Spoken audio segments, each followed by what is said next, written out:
Ghibli రీసెంట్గా బాగా trend అవుతుంది.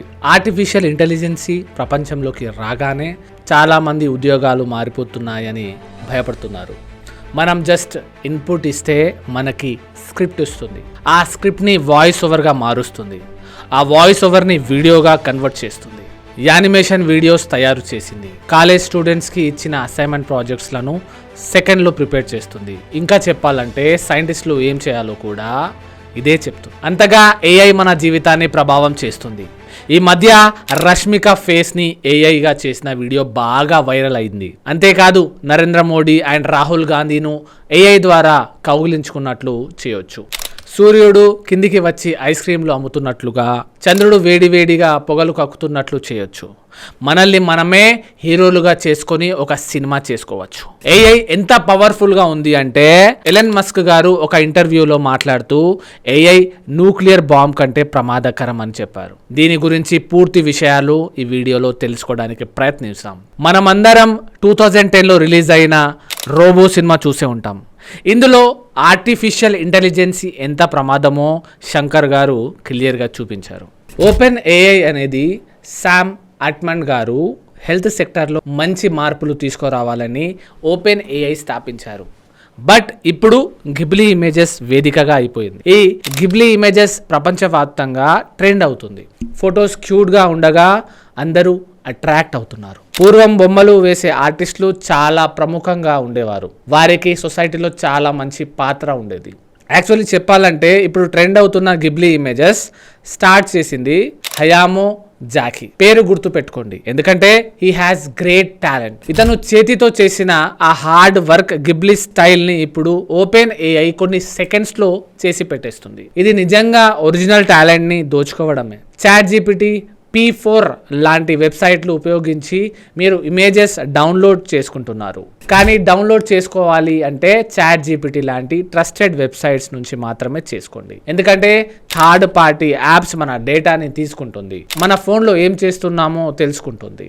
ఎంత ఎక్స్ట్రీమ్కి వెళ్తుంది అంటే స్క్రిప్ట్ని రాసేది రాజమౌళి స్టైల్లో, దేవిశ్రీ ప్రసాద్ మ్యూజిక్తో, వీడియో కావాలంటే మీకు ఒక సినిమా తీసి ఫోన్లో పంపిస్తుంది. ఈ ఇంటర్నెట్ లేని కాలంలో, వేసవి కాలంలో అందరూ మేడ మీద పడుకొని కబుర్లు చెప్పుకుంటూ నిద్రపోయేవారు. కథలు చెప్తూ ఉంటే పిల్లలు ఊహించుకుంటూ నిద్రపోయేవారు. బుక్స్ విపరీతంగా చదివేవారు.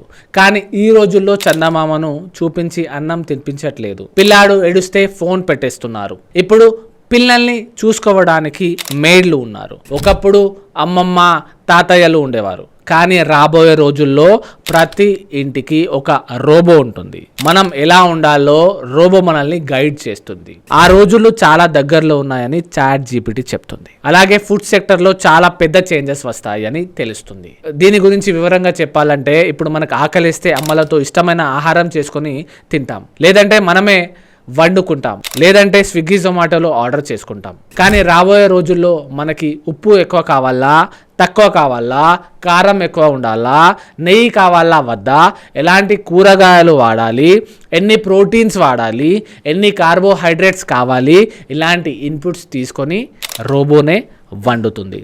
ఈ కల్చర్ హోటల్స్లో అతి త్వరలో వస్తుంది.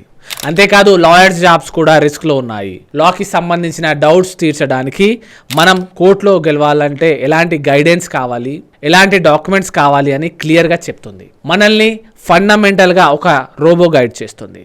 ఏ కేసును ఎలా తప్పించుకోవాలో క్లియర్గా చెప్తుందంట. ఎలాంటి శిక్షలు వేయాలి అని జడ్జెస్కి కూడా సూచనలు ఇస్తుందంట. ఇక నోటరీలు, రిజిస్ట్రేషన్లు అయితే రోబోకి చిటిక వేసినంత పని. హాస్పిటల్లో అయితే రోబోస్దే కీలక పాత్ర. ఫస్ట్ ఎయిడ్ ఎలా చేసుకోవాలి, ఎక్కడ చేసుకోవాలి అని ఏఐ చెప్తుంది. కుదిరితే ఆ రోజుల్లో ఫస్ట్ ఎయిడ్ చేస్తుంది. ఇంకా డీటెయిల్గా చెప్పాలంటే మైండ్లో ఉన్నది కూడా ప్రాసెస్ చేసేస్తుంది. మగవారు ఏం చెప్పాలో ఏఐ రీడ్ చేసి చెప్తుందంట. దీన్ని బట్టి మనకు తెలిసేది ఏంటంటే మనిషి బ్రెయిన్ అనేది పూర్తిగా నాశనం అవుతుంది. ఒక రకంగా బ్రెయిన్ అనేది అస్సలు వాడొద్దు, బ్రెయిన్ అనే పదమే ఉండొద్దు. గుడ్డిగా ఏది చెప్తే అది మనం చేసేయాలి అనే దీని లక్ష్యం. భార్యాభర్తలు ఒక ఇంట్లో ఉంటే ఎవరు ఎలా రియాక్ట్ అవ్వాలి, భార్యని టైంలో బుజ్జగించడం, ఈ టైంలో ఐ లవ్ యూ చెప్పడం, ఇంకా చెప్పాలంటే ఈ టైంలో వైఫ్ అండ్ హస్బెండ్స్ రొమాన్స్ చేయాలి అని ఏఐఏ చెప్తుంది రాబోయే కాలంలో. ఇంత వైల్డ్గా, డేంజర్గా ఉంది మన ఫ్యూచర్.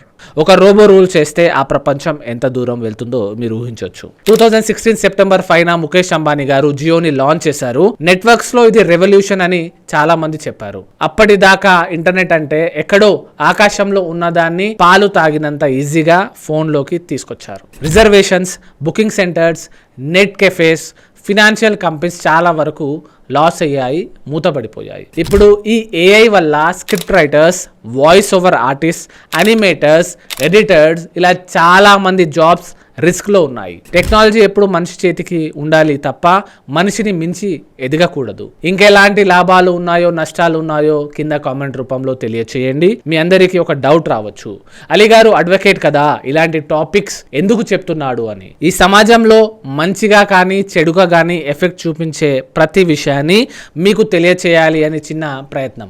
మీకు ఎలాంటి డౌట్స్ ఉన్నా కామెంట్ రూపంలో తెలియచేయండి.